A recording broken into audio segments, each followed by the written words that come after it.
গ্রামের সাধারণ ছেলের স্বপ্ন পূরণ। স্বপ্নবাজ সোহেলের গল্প। বাংলাদেশের একটি ছোট গ্রাম সোনাপুর। চারদিকে সবুজ ধানক্ষেত, কাঁচা রাস্তা আর নদীর শান্ত জল। এই গ্রামেই জন্মেছিল সোহেল নামের একটি সাধারণ ছেলে।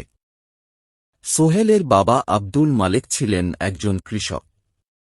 নিজের সামান্য জমিতে চাষাবাদ করে কোনোমতে সংসার চালাতেন।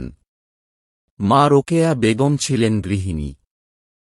তাদের সংসারে সুখ ছিল, কিন্তু অর্থ ছিল না। তবুও সোহেলের একটা বড় স্বপ্ন ছিল। সে একদিন বড় মানুষ হবে। কিভাবে হবে সেটা সে জানত না, কিন্তু স্বপ্নটা ছিল আকাশের মতো বিশাল। শৈশবের স্বপ্ন। ছোটবেলায় সোহেল প্রায়ই গ্রামে স্কুলের পাশের বড় মাঠে দাঁড়িয়ে আকাশের দিকে তাকিয়ে থাকত। একদিন তার বন্ধু রনি জিজ্ঞেস করল, তুই বড় হয়ে কি হবি? সোহেল বলল, আমি এমন কিছু করব যাতে পুরো গ্রাম আমাকে নিয়ে গর্ব করে। রনি হেসে বলল, আমরা গরিব মানুষ, বড় স্বপ্ন দেখিস না। কিন্তু সোহেল বিশ্বাস করত, মানুষের অবস্থান নয়, তার চিন্তাই তার ভবিষ্যৎ তৈরি করে। কষ্টের শুরু। যখন সোহেল সপ্তম শ্রেণীতে পড়ে, তখন ভয়াবহ বন্যায় তাদের জমির বেশিরভাগ ফসল নষ্ট হয়ে যায়। সংসারে অভাব নেমে আসে। অনেক দিন তাদের শুধু ভাত আর লবণ খেয়ে থাকতে হয়েছে। একদিন রাতে বাবা বললেন, সোহেল, হয়তো তোমার পড়াশোনা বন্ধ করে কাজে নামতে হবে। কথাটা শুনে সোহেলের বুক কেঁপে উঠল। কিন্তু সে শান্তভাবে বলল, বাবা, আমি কাজও করব, পড়াশোনাও করব। সংগ্রামী ছাত্র। সকালে স্কুল, বিকেলে বাজারে কাজ, রাতে পড়াশোনা। এভাবেই চলতে লাগল তার জীবন। ক্লান্তি তাকে হারাতে পারেনি, কারণ তার স্বপ্ন ছিল বড়। প্রথম ব্যর্থতা। অষ্টম শ্রেণীতে বৃত্তি পরীক্ষায় অংশ নিল সোহেল। সে ভেবেছিল বৃত্তি পাবে, কিন্তু ফলাফল প্রকাশের দিন দেখা গেল সে ফেল করেছে। সোহেল ভেঙে পড়ল। রাতে একা বসে কাঁদল। মনে হচ্ছিল তার সব স্বপ্ন শেষ। তখন তার শিক্ষক আব্দুর রহমান স্যার তাকে ডেকে বললেন, যে মানুষ কখনো ব্যর্থ হয় না, সে কখনো বড় হয় না। এই কথাটি সোহেলের জীবন বদলে দিল। নতুন উদ্যম। সোহেল আবার শুরু করল। আগের চেয়ে বেশি মনোযোগ দিয়ে পড়তে লাগল। বই পড়ত, নতুন কিছু শিখত, নিজেকে প্রতিদিন উন্নত করার চেষ্টা করত। এসএসসি পরীক্ষা। এসএসসি পরীক্ষার আগে গ্রামের অনেকেই বলত, গরিবের ছেলে এত পড়ে কি হবে? কিন্তু সোহেল কারো কথা শুনত না। পরীক্ষার দিন সে আত্মবিশ্বাস নিয়ে হলে প্রবেশ করল। ফলাফল প্রকাশের দিন পুরো গ্রাম অবাক হয়ে গেল। সোহেল জিপিএ 5 পেল। শহরে নতুন জীবন।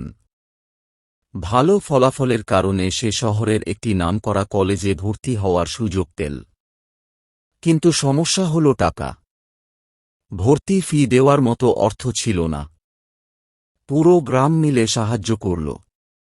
কেউ 100 টাকা দিল, কেউ 200 টাকা, কেউ 500 টাকা।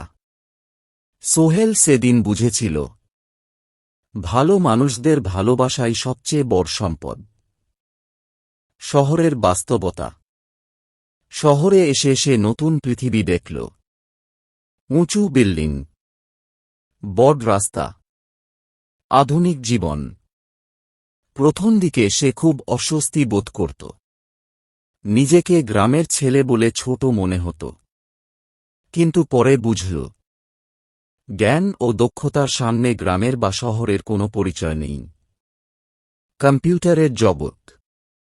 কলেজে পড়ার সময় প্রথমবার সে কম্পিউটার ব্যবহার শেখে। তার কাছে এটি ছিল জাদুর মতো।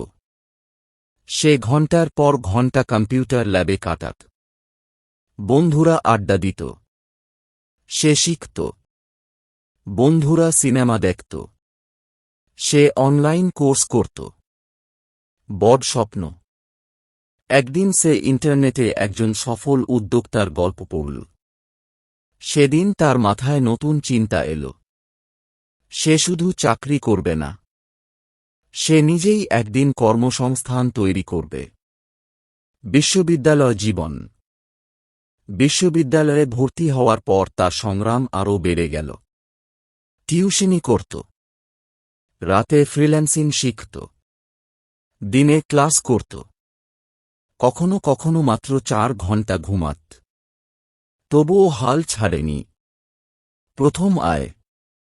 অনেক চেষ্টা করার পর সে অনলাইনে প্রথম কাজ পেল। পারিশ্রমিক $20। অন্য কারো কাছে হয়তো এটি সামান্য টাকা, কিন্তু সোহেলের কাছে সেটি ছিল স্বপ্নের প্রথম ধাপ। সে সেই টাকা দিয়ে মায়ের জন্য একটি শাড়ি কিনেছিল। মা শাড়িটি হাতে নিয়ে কেঁদে ফেলেছিলেন। উদ্যোক্তা হওয়ার শুরু। বিশ্ববিদ্যালয় শেষ করার পর সবাই চাকরি খুঁজতে লাগল, কিন্তু সোহেল সিদ্ধান্ত নিল সে ব্যবসা করবে। বন্ধুরা বলল, চাকরি ছেড়ে ব্যবসা, পাগল নাকি? সোহেল শুধু হেসেছিল। প্রথম অফিস। একটি ছোট ঘর ভাড়া নিল। একটি পুরনো টেবিল, 2টি চেয়ার, একটি ল্যাপটপ। এই ছিল তার অফিস। ব্যর্থতার ঝড়। প্রথম বছর ব্যবসা চলল না। ক্লায়েন্ট আসত না। ঋণ বেড়ে গেল। অনেকে বলল, বলেছিলাম না ব্যবসা হবে না। কিন্তু সোহেল জানত, সাফল্যের আগে ব্যর্থতা আসবেই। ঘুরে দাঁড়ানো। সে নতুন কৌশল নিল। গ্রাহকদের চাহিদা বুঝল। নতুন প্রযুক্তি শিখল। দলের সদস্য বাড়াল। ধীরে ধীরে ব্যবসা বাড়তে লাগল। সাফল্যের সূচনা। একদিন একটি বড় কোম্পানি তার প্রতিষ্ঠানের সঙ্গে কাজ করার প্রস্তাব দিল। এটাই ছিল টার্নিং পয়েন্ট। তার ব্যবসা দ্রুত বৃদ্ধি পেতে শুরু করল। স্বপ্ন বাস্তব হওয়া। 5 বছর পর তার কোম্পানিতে শতাধিক কর্মচারী কাজ করছিল। 10 বছর পর 1000-এর বেশি। যে ছেলেটি একসময় বাজারে কাজ করত, সে এখন শত শত পরিবারের আয়ের উৎস। গ্রামে ফেরা। একদিন সোহেল নিজের গ্রামে ফিরে এল। পুরনো স্কুলে গেল। পুরনো মাঠে দাঁড়াল। শৈশবের স্মৃতি মনে পড়ল। সম্মাননা অনুষ্ঠান। গ্রামের মানুষ তার জন্য সংবর্ধনার আয়োজন করল। মঞ্চে উঠে সোহেল বলল, আমি কোনো অসাধারণ মানুষ নই। আমি শুধু কখনো স্বপ্ন দেখা বন্ধ করিনি। বাবার চোখের জল। অনুষ্ঠান শেষে তার বাবা কাছে এসে বললেন, আজ আমি গর্ব করে বলতে পারি, তুই আমার ছেলে। বাবার চোখে জল। সোহেলের চোখেও। শেষ অধ্যায়। সেদিন রাতে সোহেল নিজের বাড়ির উঠোনে দাঁড়িয়ে আকাশের দিকে তাকিয়েছিল। অনেক বছর আগে এই আকাশের নিচেই সে স্বপ্ন দেখেছিল। আজ সেই স্বপ্ন বাস্তব। সে বুঝতে পারল, স্বপ্ন কখনো গরিব হয় না। গরিব হয় শুধু মানুষের সাহস। আর যে মানুষ সাহস নিয়ে এগিয়ে যায়, একদিন পৃথিবীও তার জন্য পথ খুলে দেয়। নীতিশিক্ষা। তুমি কোথা থেকে এসেছ তা গুরুত্বপূর্ণ নয়। গুরুত্বপূর্ণ হল তুমি কোথায় যেতে চাও এবং সেখানে পৌঁছানোর জন্য কতটা পরিশ্রম করতে প্রস্তুত। স্বপ্ন, অধ্যবসায় এবং আত্মবিশ্বাস থাকলে গ্রামের সাধারণ ছেলেও একদিন অসাধারণ হয়ে উঠতে পারে।